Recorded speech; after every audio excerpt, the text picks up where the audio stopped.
Hello, good evening, and welcome back to Talk of the Town. I'm your host, Ed McCullough. Our guest this evening is Kate Keep. Kate is a candidate for the Republican nomination for South Carolina House seat number 123. Kate, welcome back to the show. Thanks. So you left off quoting a Democrat, JFK. Ask not what your country can do for you. Ask what you can do for your country. Democrat or not, does not that spirit of service and patriotism characterize that which you have tapped into with the Tea Party movement? It most certainly does. And it's amazing when you think about how the parties, I think, have changed in the last 40 years. Even President Kennedy knew back then that when the economy is hurting, you lower taxes. He did it himself. You don't try to spend your way out of a bad economy. It has never worked. It's not working now. And I think that a lot of people are really resonating with the idea of getting more involved in the government, finding ways that people can have a voice. The transparency issue of elected officials, when I had been encouraged by a number of people to run for the seat, and I started doing a lot of reading and research and talking with people, one of the first things I found out, and I don't know if you know this, and I don't know if your viewers know this, but I think this is appalling. The votes in the General Assembly in Columbia are not recorded. They just shout out. It's kind of a good old boy down home kind of way of doing things. They all just shout out and it gets recorded as to the outcome, but no record of how your representative actually voted. So you couldn't even find the record of our representative on many key votes. That's exactly right. Now, the way it has been is if 10 people ask that a vote be recorded, it will be. And they were successful this past year in getting a rule passed so that more of the votes are recorded. So it took the average percentage of votes that are recorded from 10% to 25%. Amazingly, when people, they voted themselves raised, and you can't really find anybody who voted for that. I think this is appalling. I think this is terrible. So it passed that they all gave themselves a raise, but when you look at the record or you question those who voted individually, somehow miraculously, none of them voted for it. Find somebody who did. I'm trying to figure that out. So we talk, I mean, is it not essential in a participatory democracy that we are educated and informed, and must we not know the record of the incumbent so that we can make an informed decision? I most certainly think so, and one of the things that I intend to do in Columbia is publish my vote on every vote that I do. If it's not officially recorded, I will have that for my constituents. They will see how I voted on everything. And then beyond the record of the incumbent, let's just take it to the General Assembly as a whole.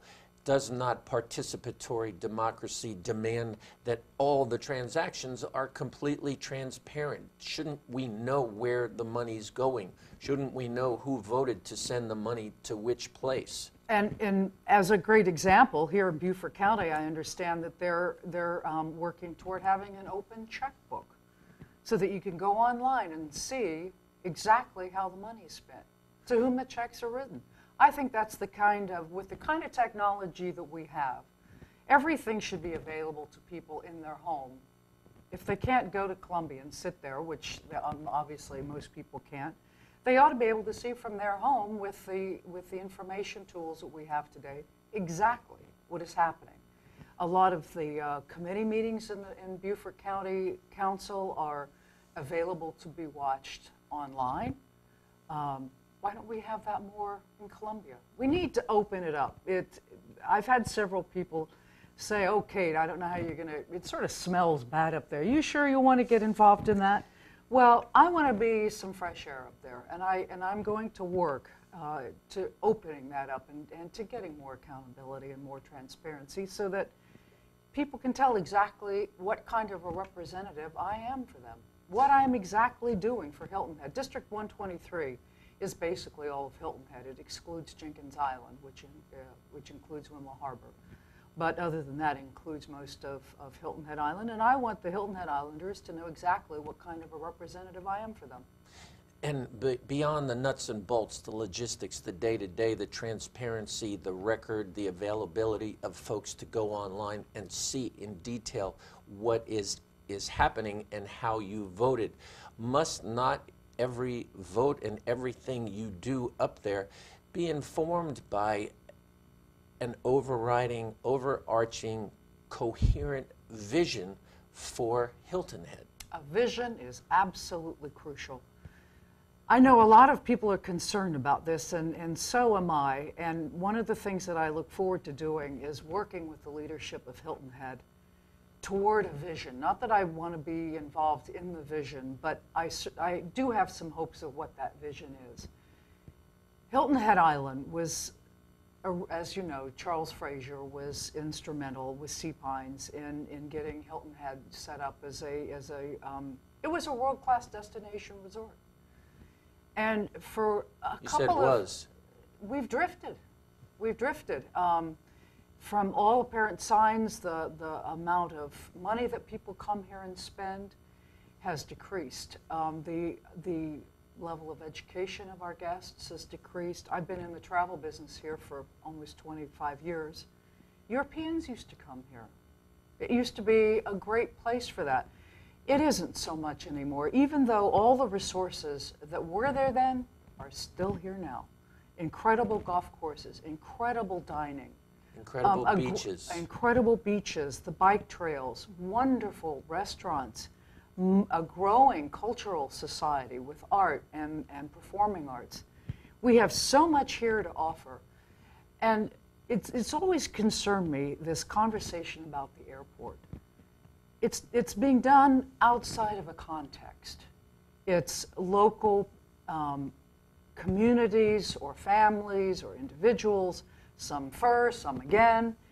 But if we could put together a vision, and if we could, as a community, let's say, decide that we would like to see and do our best to return Hilton Head as a world-class destination resort, and the community could get involved in this, then it becomes pretty clear you're not going to do that without an airport, an expanded airport, and a safe airport.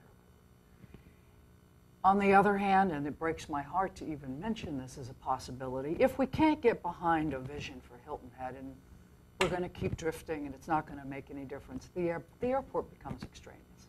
And it's sad to say that, but it's really true. We only have about 2 minutes left, but how does this tie into, is there not movement, development in the per capita income in South Carolina, and does that, as it's moved, represent a shift in a direction that we really need to reverse? And not only in Hilton Head, but in the state of South Carolina. In the course of my research, I was absolutely astonished to find that just in 1988, 20 years ago, the per capita income in South Carolina was 23rd in the country.